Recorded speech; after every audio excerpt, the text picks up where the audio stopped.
अस्सलाम वालेकुम फ्रेंड्स, आज हमारा टॉपिक है हमने अपनी क्विक स्टडी 6.8 सॉल्व करनी है। इससे प्रीवियस वीडियो में हम अपनी क्विक स्टडी 6.1, 2, 3 और हमने कुछ और भी क्विक स्टडीज़ देखी थी, जैसे 6.6 हो गए और 6.7 हो गए। हम ये सब अपनी वीडियोस प्रीवियस वीडियोस में क्विक स्टडीज़ कर चुके हैं। आज हमारा टॉपिक है हमने अपनी क्विक स्टडी 6.8 सॉल्व करनी है और ये भी हमारी प्रीवियस जो हमने क्विक स्टडी की थी, जो हमने क्विक स्टडी 6.6 की थी, सेम टू सेम उसी से रिलेट करती है और बिल्कुल उसी तरह से इसमें भी हमने एंडिंग इन्वेंट्री फाइंड करनी है। और 6.6 में भी हमने क्या की थी, एंडिंग इन्वेंट्री फाइंड की थी। बिल्कुल सेम टू सेम उसी तरीके से क्वेश्चन है। बस जो आपने क्या करना है, सबसे पहले तो क्वेश्चन पढ़ना है, क्वेश्चन का जो समझना है उसमें क्या कहा हुआ है। हमें सबसे पहले रिक्वायरमेंट देखनी होती है, हमने रिक्वायरमेंट में क्या कहा गया है उसी रिक्वायरमेंट के मुताबिक ही हमने फिर आगे क्वेश्चन सॉल्व करना होता है।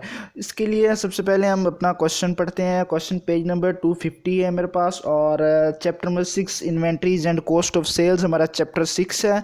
और हमने प्रीवियस जो हमारे चैप्टर्स हैं, चैप्टर 2, 3, 4, 5, ये हम अपनी प्रीवियस वीडियोज़ में प्रीवियस लेक्चर्स में पढ़ चुके हैं। और अगर आपने वो वीडियोस वॉच करनी है तो मेरे चैनल पे जाएं, बुज़दार ट्यूटोरियल्स। आपको financial accounting chapter 2, chapter 3, chapter 4 और चैप्टर 5 के नाम से प्लेलिस्ट मिल जाएंगे। तो चलते हैं अपने लेक्चर की जानिब और पढ़ते हैं कि हमें क्या कहा गया है। उसमें कहा गया है, Duke and the Son antique dealers purchase the contents for an estimate for 37,500।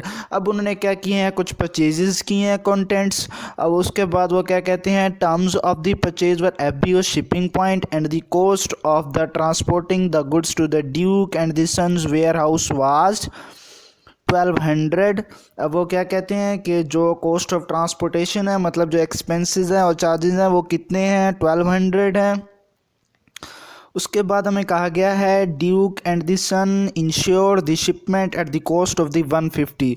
अब वो शिपमेंट की कॉस्ट कितने लगाते हैं, 150 लगाते हैं। उसके बाद prior to the putting the goods up for the sale the cleaned and refurbished them at the cost of the 490। अब वो कहते हैं कि उनके गुड्स में कुछ भी जो डैमेज थे या कुछ भी जो चीज़ें ख़राब थी, उन्होंने उनको क्लीन किया और रिफर्बिश्ड किया, मतलब रीक्लीन किया। फिर उनको दोबारा से क्या किया, उनकी उन्होंने कॉस्ट कितनी लगाई, 490 लगाई। मतलब जो भी हमारे पास अपने गुड्स में जो चीज़ें ख़राब थी उन्होंने निकाली, उनको क्लीन किया और फिर उन्होंने निकालने की उनको कॉस्ट कितनी दी, 490 दी। अब उन्होंने क्या कहा है, determine the cost of the inventory acquired from the estimate. अब वो क्या कहते हैं कि हमने क्या फाइंड करनी है, एंडिंग इन्वेंट्री फाइंड करनी है, cost of the inventory find करनी है, जो हम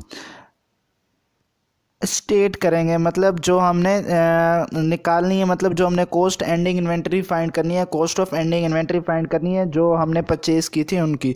तो सिंपली हमने क्या करना है, सबसे पहले हमें परचेजेस दिया गया था, फिर हमें जो हमने ट्रांसपोर्ट किया था उसकी हमें कॉस्ट दी गई थी, फिर हमें शिपमेंट कॉस्ट दी गई थी, फिर हमें रिफर्बिश्ड कॉस्ट दी गई थी। तो इन सबको हमने क्या कर लेना है, ऐड कर लेना है। इसमें हमने एक बात ये भी ख्याल रखनी है कि हमें एफबीओ शिपिंग पॉइंट दिया गया है। तो हमने अपनी जो प्रीवियस जो हमारा चैप्टर था, चैप्टर 5, उसमें हमने एफबीओ शिपिंग पॉइंट और एफबीओ डेस्टिनेशन के बारे में हमने डिस्कस किया था कि एफबीओ डेस्टिनेशन में जो चार्जेस होंगे वो कौन पे करेगा, और एफबीओ डेस्टिनेशन में हमने देखा था कि हमारे पास कौन पे करेगा। तो सिंपली आपने वही चीज़ें रिमाइंड करनी है और इसमें वो जो कंडीशन मैंने आपको बताई थी वो आपने फॉलो करनी है, आपको सब चीज़ें इसमें समझ में आ जाएंगी। तो सिंपली हमने क्या करना है, हमें परचेजेस दी गई थी, हमें कॉस्ट दी गई थी, शिपमेंट कॉस्ट दी गई थी, रिफर्बिश्ड कॉस्ट दी गई थी। इन सब को हमने क्या करना है, ऐड कर लेना है। ये परचेजेस की हमारे पास कितनी, जो हमने परचेजेस की थी वो कितनी वैल्यू की थी, 37,500। और फिर हमारी कॉस्ट ऑफ ट्रांसपोर्टेशन कितनी थी, तो 1200 थी। शिपमेंट कॉस्ट कितनी थी, हमारी 150 थी। और रिफर्बिश्ड कॉस्ट जो हमने क्लीन करने के लिए गुड्स को, वो कितनी थी, हमारी 490 थी।